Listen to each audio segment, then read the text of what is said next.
ನೇಹಾ ಹಿರೇಮಠ್, ಹುಬ್ಬಳ್ಳಿಯ ನೇಹಾ ಹಿರೇಮಠ್ ಅನ್ನುವಂತ ಒಬ್ಬ ಅಮಾಯಕ 19 ವರ್ಷದ ಹುಡುಗಿಯನ್ನ ಹಾಡು ಹಗಲೇ ಕಾಲೇಜ್ ಕ್ಯಾಂಪಸ್ ನಲ್ಲಿ 27 ಬಾರಿ ಚಾಕು ಹಾಕಿ ಕೊಂದು ಹಾಕ್ತಾರೆ. ಸೊ ಎಲ್ಲ ಕೇಂದ್ರದ ಗೃಹ ಮಂತ್ರಿ ಬರ್ತಾರೆ, ರಾಜ್ಯದ ಮುಖ್ಯಮಂತ್ರಿ ಬರ್ತಾರೆ, ಎಲ್ಲ ದೊಡ್ಡ ದೊಡ್ಡ ಮಂತ್ರಿಗಳು ಬಂದು ಮನೆಗೆ ಬಂದು ಸಾಂತ್ವನ ಹೇಳುವಂತ ಸಮಯದಲ್ಲಿ ಮಾನ್ಯ ಮುಖ್ಯಮಂತ್ರಿಗಳು ಸಿದ್ದರಾಮಯ್ಯನವರು 3 ತಿಂಗಳಲ್ಲಿ ಇದನ್ನ ಬಗೆಹರಿಸಿ ಅವನಿಗೆ ಶಿಕ್ಷೆ ಕೊಡ್ತೀವಿ ಅಂತ ಹೇಳಿದಂತ ಮಾನ್ಯ ಮುಖ್ಯಮಂತ್ರಿಗಳು 11 ತಿಂಗಳಾಯ್ತು. ನಾಳೆ ಏಪ್ರಿಲ್ 18ಕ್ಕೆ 1 ವರ್ಷ ಆಗತ್ತೆ.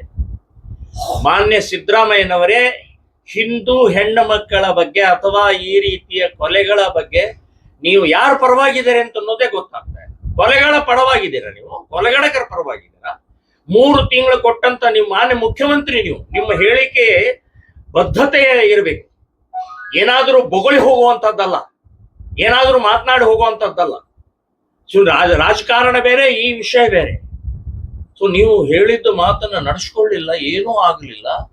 ನಾವು ಇದೇ 18ನೇ ತಾರೀಕು ಅಂದ್ರೆ ಏಪ್ರಿಲ್ 18ಕ್ಕೆ ಆ ನೇಹಾ ಹಿರೇಮಠ ವಾರ್ಷಿಕ ಶ್ರದ್ಧಾಂಜಲಿ ನ್ಯಾಯಕ್ಕಾಗಿ 1,000 ಮಹಿಳೆಯರಿಗೆ ತ್ರಿಶೂಲ ದೀಕ್ಷೆಯನ್ನು ಕೊಡ್ತಾ ಇದ್ದೀವಿ.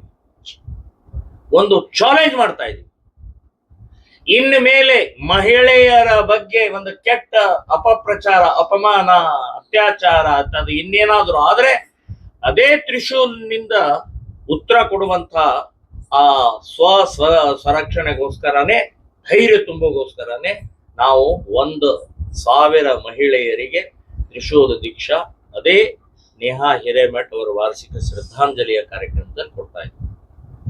ಅವತ್ತೇ 200ನೇ ವರ್ಷದ ಕಿತ್ತೂರು ರಾಣಿ ಚೆನ್ನಮ್ಮನ ಜಯಂತಿ ವರ್ಷ ಇದೆ. 500 ವರ್ಷದ ರಾಣಿ ಅಬ್ಬಕ್ಕ ಅದು ಜಯಂತಿ ಇದೆ. ಸೊ ಅದನ್ನು ಸೇರಿಸಿ ಮಹಿಳೆಯರಲ್ಲಿ ಆತ್ಮಸ್ಥೈರ್ಯ, ಧೈರ್ಯ ಕೊಡೋಗೋಸ್ಕರನೇ ತ್ರಿಶೂಲ ದೀಕ್ಷಾ ಸಮಾರಂಭ ಇದೆ. ಈಗ 2019, 20, 21 3 ವರ್ಷದಲ್ಲಿ 13 ಲಕ್ಷ, ಇಡೀ ದೇಶದಲ್ಲಿ 13 ಲಕ್ಷ ಹುಡುಗಿಯರು ಕಾಣೆಯಾಗಿದ್ದಾರೆ. ಅದರಲ್ಲಿ ಈ ಲವ್ ಜಿಹಾದದ್ದೇ ಪ್ರಕರಣ ಬಹಳ ದೊಡ್ಡ ಪ್ರಮಾಣದಲ್ಲಿ ಇದೆ. ಸೊ ನಾವು ಶ್ರೀರಾಮ್ ಸೇನೆ ಸಂಘಟನೆಯವರು ಬಹಳ ಗಂಭೀರವಾಗಿ ತಗೊಂಡು 2009ರಲ್ಲೇ ಮೊದಲನೇ ಪುಸ್ತಕ, ಇಡೀ ದೇಶದಲ್ಲಿ ಲವ್ ಜಿಹಾದ್ ಶಬ್ದ ಮೊದಲೇ ಪುಸ್ತಕ ಶ್ರೀರಾಮ್ ಸೇನೆ ಸಂಘಟನೆಯಿಂದನೇ ಮೊದಲೇ ಪ್ರಾರಂಭ ಆಗಿತ್ತು. ಅಲ್ಲಿಂದ ಇಲ್ಲಿವರೆಗೆ ಈಗ 2ನೇ ಆವೃತ್ತಿಯನ್ನು ನಾವು ಬಿಡುಗಡೆ ಮಾಡ್ತಾ ಇದ್ದೀವಿ.